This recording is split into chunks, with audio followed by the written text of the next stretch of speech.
Hey you guys, Dr. Heiberger here. I just wanted to share with you one of my favorite stories. So when I was a little girl, my dad used to travel over to England every year and he would get these books called the Mr. Men books, and you could only get these in England at the time. So every time he would come back from England, I would have a new book to add to my collection, and now I have almost all of the original books that came out. They've since added some new ones. The author is Roger Hargreaves, and his son is now the author. He passed away. He was an older man, and now his son is writing the Mr. Men. They also have Little Miss books. So I just wanted to share with you one of my favorites today. My daughter Emily, who is in first grade like you, actually picked this one out for you. And inside, my mom wrote a little note and said that my dad had brought it back from England and that I was 5.5 years old when I got this. So I thought you might like to hear today. This one is called Mr. Messy. Mr. Messy, he was really messy all the time. And I just thought you might like to hear about Mr. Messy, because I don't know what your rooms are looking like now that you've been home for a couple weeks, but if it's anything like my daughter's room, you're probably going to be able to relate to Mr. Messy, or at least your parents will. All right, here we go. Mr. Messy. Mr. Messy was the messiest person you've ever met in your whole life. He looked messy because he was messy in everything he did. You could always tell where Mr. Messy had been because he left a trail of messy fingerprints wherever he'd been. Oh yes, Mr. Messy was messy by name and messy by nature. Mr. Messy lived in a particularly messy looking house. The paint was peeling, the windows were broken, there were tiles missing from the roof, the flower beds were overgrown with weeds, the garden gate was off its hinges. And had Mr. Messy cut the grass in his garden lately? He had not. One morning, Mr. Messy woke up in his messy bed, yawned, scratched, got up, cleaned his teeth, leaving the top off of the toothpaste, had his breakfast, spilling cornflakes all over the floor, and then set out for a walk, tripping over a brush he'd left lying in the garden 2 weeks before. There was a wood behind Mr. Messy's house with a messy garden, and that's where he went for his walk.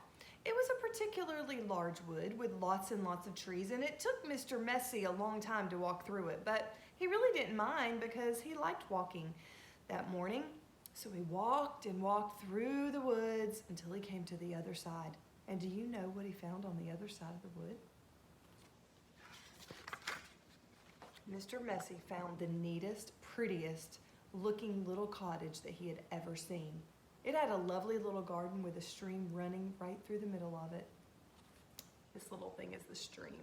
It's a little piece of water. There was a man in the garden clipping the hedges. He looked up as Mr. Messy approached. "Good morning, I'm Mr. Messy," said Mr. Messy. "I can see that," replied the man, looking him up and down. "I'm Mr. Tidy." "And I'm Mr. Neat," said another man appearing out of the house. "Tidy and neat," said Mr. Tidy. "Neat and tidy," said Mr. Neat.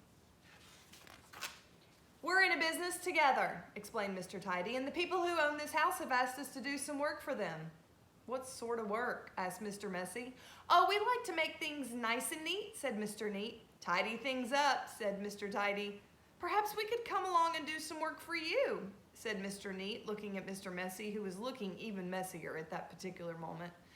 "But I don't want things neat and tidy," said Mr. Messy, looking downright miserable at the thought. "Nonsense," said Mr. Tidy. "Fiddlesticks," said Mr. Neat. "But," said Mr. Messy. "Come along," said Mr. Neat.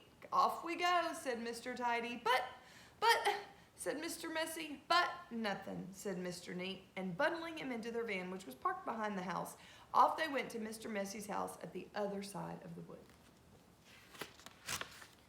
"Good heavens," said Mr. Neat when he saw where Mr. Messy lived. "Good gracious me," added Mr. Tidy.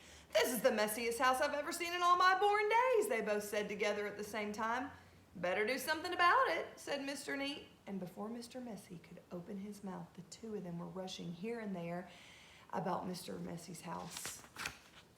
Mr. Neat hoed and mowed and pruned and snipped and clipped and cleared and dug, and he made the garden look neater than it ever had looked before. And Mr. Tidy cleaned and primed and rubbed and painted and mended and made the outside of Mr. Messy's house look tidier than it had ever looked before. They both went inside the house. "Good heavens," said Mr. Neat for the second time that morning. "Good gracious," said Mr. Tidy for the second time that morning. And they set about cleaning the house from top to bottom. They brushed and swept and polished and scrubbed and made the inside of the house look neater and tidier than it had ever looked before. "There we are," said Mr. Tidy. "All finished," said Mr. Neat. "Tidy and neat," said Mr. Tidy. "Neat and tidy," said Mr. Neat. Mr. Messy just didn't know what to say. Then they both looked at Mr. Messy. "Are you thinking what I'm thinking?" Mr. Neat said to Mr. Tidy. "Precisely," said Mr. Tidy. "What we're both thinking," they said together to Mr. Messy, "is that you look much too messy to live in a neat and tidy house like this." "But," said Mr. Messy. But whatever Mr. Messy said was no use, and Mr. Neat and Mr. Tidy whisked him off to the bathroom upstairs.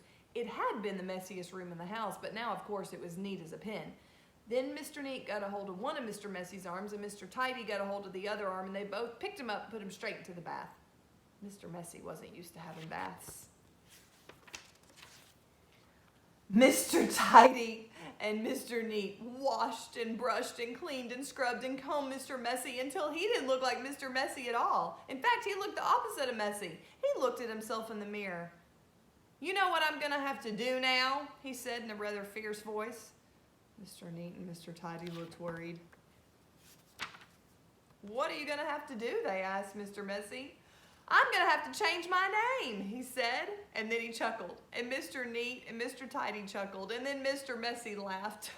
And Mr. Neat and Mr. Tidy laughed, and then they all laughed together, and they became the best of friends.